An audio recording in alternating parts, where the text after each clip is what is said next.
A coalition of nearly 20,000 immigrant truckers in California is suing the Department of Motor Vehicles after learning the state is revoking their commercial driver's licenses. The suit comes as the Trump administration ramps up its efforts to crack down on illegal immigrants behind the wheel of big rigs after several truckers were linked to deadly crashes, just like this one in California. DHS recently launched a massive operation arresting more than 100 illegal migrant truckers in a number of states. The Trump administration says the initiative will protect all Americans from suffering further danger on the streets. But the lawsuit claims the move will do more harm than good, arguing this: the sudden loss of their ability to work threatens not only their livelihoods, but also the stability of our supply chain and services on which the public depends. Neither the individuals nor our communities can sustain the harm that will occur if these drivers lose their licenses, careers, and economic stability. Transportation Secretary Sean Duffy defended the cancellations this week on Fox and Friends. These are rules that are set up to make sure our roads are safe. And so if you can't speak English, if you haven't gone through the proper training courses, you shouldn't be behind the wheel of a big rig. You had Joe Biden that let tens of millions of people into the country.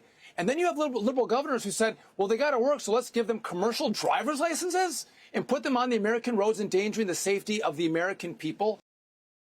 Yeah, Kaylee, we were all horrified when we saw that video of the illegal immigrant trucker in August make that illegal U-turn and kill 3 people as a result of it on a highway.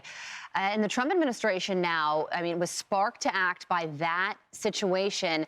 And now they're really putting pressure on these states to get the situation under control. What do you think about this? Yeah, and the reason that California has revoked many of these CDLs is because of pressure from the Transportation Department to actually enforce the rules that have been on the books for a very long time, such as you must be able to speak English.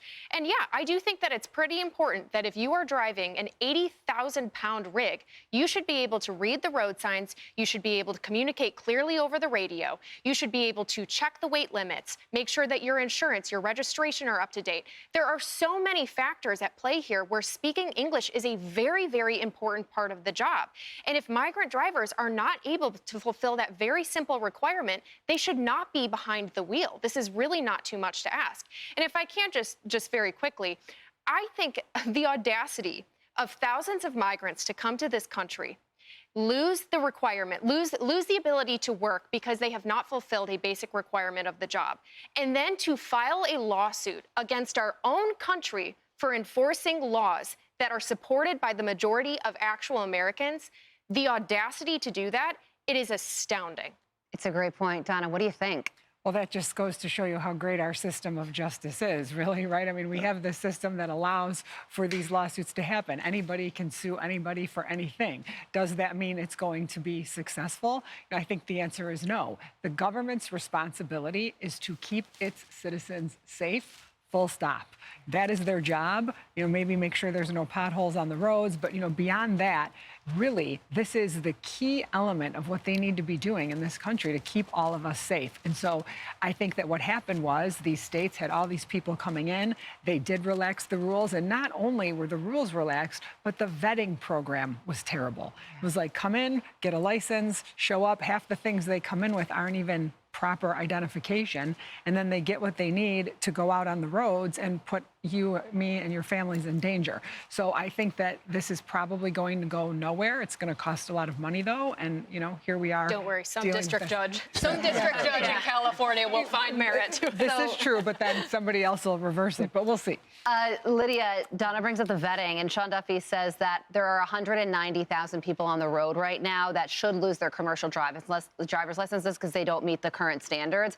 And when you get one of these licenses, you don't just stay in the state that it's issued. Right. You travel across the country, so this could impact everybody. Absolutely. When I hear about this lawsuit being filed by the migrants, essentially what they're arguing is that they have a due process claim, is what they say. They should have the opportunity to be heard, an opportunity to argue, no, don't take away my CDL, and here are all the reasons why. What about the right of everyday Americans to have safe roadways? What about the right of those folks down in Florida to have had a safe passage through their own state. They didn't get a say. They don't get a second hearing.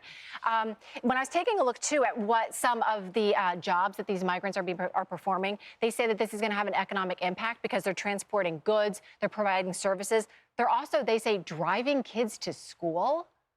That was astounding to me. I think a lot of parents would be really interested to know who is driving their kids to school around the state of California. Yeah, that's a I have a lot of questions. And David, this is important to be talking about right now on this very day because we're in that busy holiday travel season, so there are a lot of additional people on the roads. It does feel like it should be a non-political issue because we're talking about something so obvious. I mean, when you listen to Sean Duffy, you go, what he's saying is called common sense, obviously. But he also says that there are these governors in California and Colorado who are really dragging their feet on this, which is why he's threatening to withhold the federal funding. Unfortunately, politics plays a role in it. To what Kaylee mentioned earlier, during the Obama administration, they began to relax enforcement of FMCSA rules. So this has multiple issues attached to it. And it's not just about illegal aliens who are driving in America or immigrants who come in through these literally immigrant mills. Because when you look at the lawsuit, it's being filed by 3 primary associations, not necessarily the individual. Then you add the CDL mills to this. Federal data, 44% of CDL schools that issue licenses don't comply with the requirements. Also, there are other things that happen in the industry.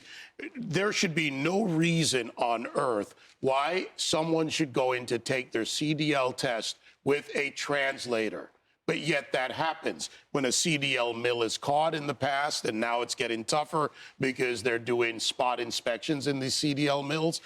They would simply open up somewhere else. So this problem is multiple. And on top of this, there are over 3.5 million, or roughly 3.5 million long haulers in this country. Then you have regional haulers. This is much more complex. It's about safety and not having an unqualified driver on the road, period. Yeah, absolutely. Like we said, common sense. So great points there. Hey, everyone. I'm Emily Campagno. Catch me and my co-hosts Harris Faulkner and Kaylee McEnany on Outnumbered every weekday at 12 p.m. Eastern, or set your DVR. Also, don't forget to subscribe to the Fox News YouTube page for daily highlights.